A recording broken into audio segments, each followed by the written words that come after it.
त्रिलोक्य सकळ सरले स्वर्ग मृत्यू पाताळ काही वरी आहे स्थळ जनक बाळा शोधावया जनक बाळा शोधावया. मुलीच्या पाठीमाग कोणाचं नाव येतं? जनक बाळा शोधावया.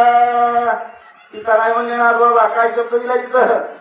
जनकाची बाळा सीतेचा स्वर तिथून ही वरी म्हणले ज्या ठिकाणी असताना काय होतंय ते सर्व लोक खाली राहतात आणि उर्धव मावळे त्याच्या पुढचं आहे योजना असणार. त्याच्या पुढचं जे अंतर आहे काय त्याही ठिकाणी तुम्हाला जावं लागतंय म्हणजे. आणि तिथंही या जनक बाळीचा शोध तुम्हाला घ्यावा लागतोय, घेता येतोय असं त्या ठिकाणी सुग्रीवजी बोलू लागले. कैलास गिरीच्या पठारी कुबेराच्या अलका नगरी सुवर्ण कमळे सुगंधकारी सजीव सरोवरी विकासती सजीव सरोवरी विकासती. अलका नगरी कुणाची? कैलास पठारावरती, कैलासाच्या त्या पठारावरती अलका नगरी बसलेली आहे. पण या अलका नगरीचा मालक कोण आहे म्हणजे त्या ठिकाणी? आणि तिथं काय होतात? सुवर्णाची सजीव कमळे विकासती. सजीवपणा त्या ठिकाणी प्राप्त होतोय, सजीव असणारे कमळ त्या ठिकाणी पाहायला मिळतात. म्हणजे अशी ही अलकावतीची शोभा आहे. अशा या अलकावती नगरीचा तुम्ही काय करा त्या ठिकाणी शोध घ्या. कशासाठी? भक्तीसाठी. हे सर्व आठ चाललाय कशासाठी महाराज? कुणाचा शोध घ्यायचा आहे? एवढ्या बारकाईनं सीतादेवीचा. सीतादेवी कोण आहे? भक्ती. बऱ्याच महाराजांनी सांगितलं काय काय आड येते वारगी येते तिथं रमू नका. बाबा आमचे तात्या महाराज होते खाली का कशा स्त्री आहेत पंचा पद्मिनी. पद्मिनी त्यांना नाव आहे. पद्मिनी स्त्री आहेत. या जगतामध्ये त्यांच्यासारखं सुंदर दुसरं कोणी नसते. उर्वशी रंभा हे सर्व त्यांच्या पुढे फिके असतात. तिथं रामदान बर का तुम्ही कोणाला सांगते वानर मंडळीला पाले खाईर मंडळीला. पण म्हणजे महाराज काही नलगे एक भावाची, कारण आम्हाला बाकीच्या गोष्टीची गरजच नाही. काय काय वानराची अवस्था होती महाराज. आपलं तेवढा उद्धार तेवढा भाव झाले होते, उद्धार व्हायला वेळ लागणार नाही. एक वानर म्हणलं होतं युद्धाच्या ठिकाणी ज्या झाडावर बसतो त्या झाडाला पाला येतो, ज्या चक्रकर्ण ज्या झाडाचा पाला खातो तो त्याच्यासाठी आमचं जीवन समर्पित करतो. तुझी लंका नगरी मला अर्ध राज्य देऊन काय करायचंय म्हणजे? त्याला म्हणलं होतं कुंभकर्ण मी माझ्या भावाचा अर्ध राज्य देतो तुला. म्हणजे काय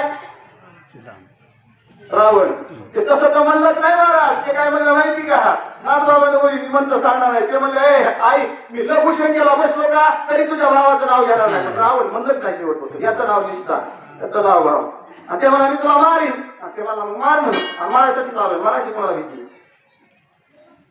एवढं उडा दिया जावा तो राव. आणि कुंभ करणार त्या वानराचं शरीर महाराज असं कर कर कर हाताच्या मुठीनं दाबलं, मासाचा गोळा तयार केला.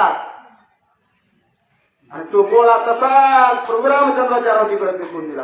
पण ते मासाचा गोळा रात्रंदिवस त्या ठिकाणी महाराज एकच नामस्मरण करत होतो. श्रीराम जय राम जय जय राम. श्रीराम जय राम जय जय राम. प्रभू रामचंद्र झोपण्यासाठी जाऊ लागले. तिथे आवाज कानावर पडायचा.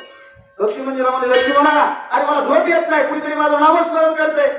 त्यांनी रावटी लावलेला हा लक्ष्मी म्हणजे कुणीच नाही म्हणले रामा तुम्हाला कशी झोप येऊ देत नाही. हनुमानजीला परत बोलवलं. आज आपल्या दिवसभर म्हणजे किती वानर युद्धासाठी गेले होते?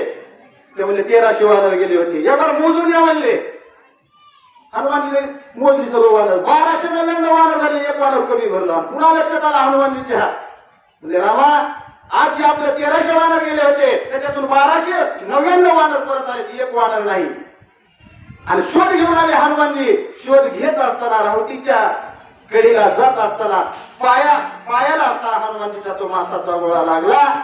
हनुमानजीनं खाली वाचून पाहिलं तर ते त्या वानराचं असताना ते शरीर होतं महाराज मासाचा गोळा. ते काय म्हणत होतं? प्रभू रामचंद्राचं नामस्मरण करत होता. हनुमानजीने हातावरती घेतलं त्याच्यातून आवाज येत होता.